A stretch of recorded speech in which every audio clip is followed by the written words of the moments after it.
not recommending that people buy stocks today or tomorrow or next week or next month. I think it all depends on your circumstances, but you shouldn't buy stocks unless you expect, in my view, you expect to hold them for a very extended period, and you are prepared financially and psychologically to hold them the same way you would hold a farm and never look at a quote and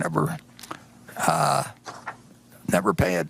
You don't need to pay attention to them. I mean, the main thing to do, and you're not going to pick the bottom, and nobody else can pick it for you or anything of the sort.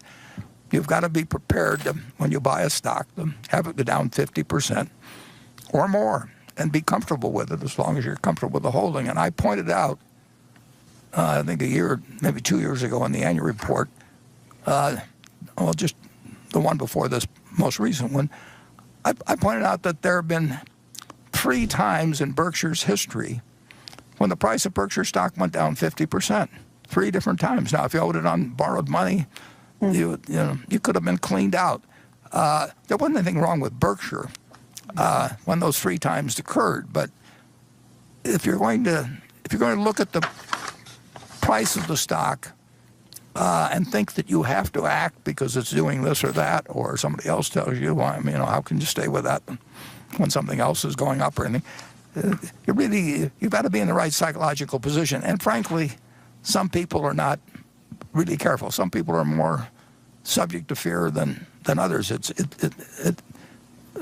like the virus. It strikes some people with much greater ferocity than others. And fear is something I really never felt financially, but I don't think Charlie's felt it either. But some people can handle it psychologically. If you can't handle it psychologically, then you really shouldn't own stocks because you're going to buy and sell them at the wrong time. And you should not count on somebody else telling you this. You should do something you understand yourself.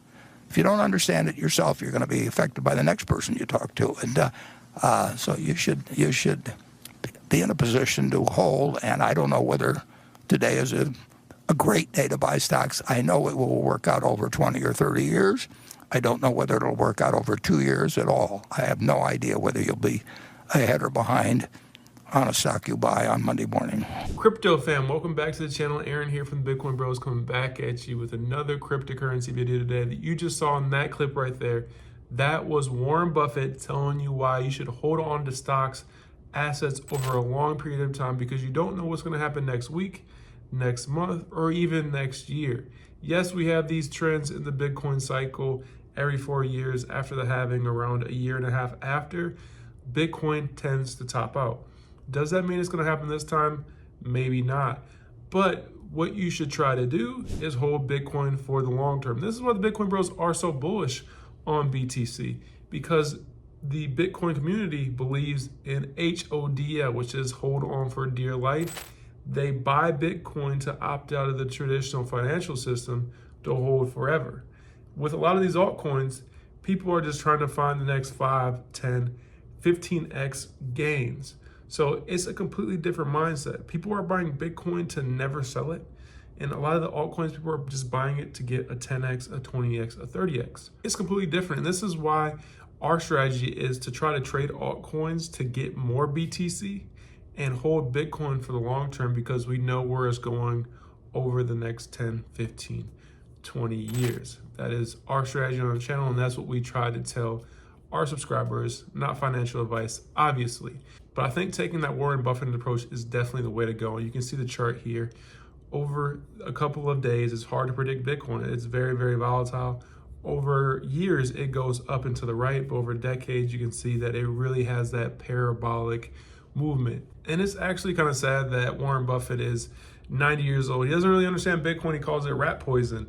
And I do believe if Warren Buffett was a millennial, if he was Gen Z, I think he definitely would be a Bitcoiner, because the community believes to hold on and never sell. And we understand the technology. I don't really think Warren Buffett understands how to use even a smartphone. So you can't really hold that against him. But he obviously says Bitcoin's rat poison. If he was a little bit younger, I think he would understand what Bitcoin is and where it's going. And then just to give you guys an example of Bitcoin's price action, if you buy Bitcoin and hold on to it for 4 years, according to historical Bitcoin price action, you would have never have lost money. Check this out right here.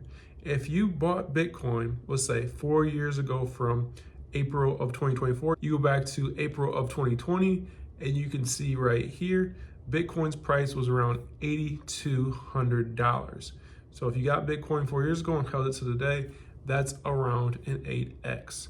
And most prices you can spot check for Bitcoin if you go back 4 years, even if you take the exact low right here, back in December of 2022, you go to December of 2018, which is around here, you can see that your Bitcoin would have still done around a 5x. If you're buying Bitcoin now, you know, everybody is saying that after the halving, Bitcoin is going to go up. According to history, it normally does, and we are actually expecting Bitcoin to go up for the rest of 2024 and into 2025. But even if it doesn't do that, you should at least have a 4-year time frame when buying Bitcoin and not expecting to get rich overnight. Like Warren Buffett was saying, you should hold things that you believe in. This is why we tell people to study Bitcoin. We can tell you to buy Bitcoin, but if you don't fully understand it, and I'm sure most of you guys on our channel understand Bitcoin, but even if you're telling your family or friends to buy Bitcoin, you should tell them to actually educate themselves on Bitcoin so they don't get scared and sell it when the price is going down. And to have that 4-year time frame when investing in Bitcoin, because you know where it's going over the long term.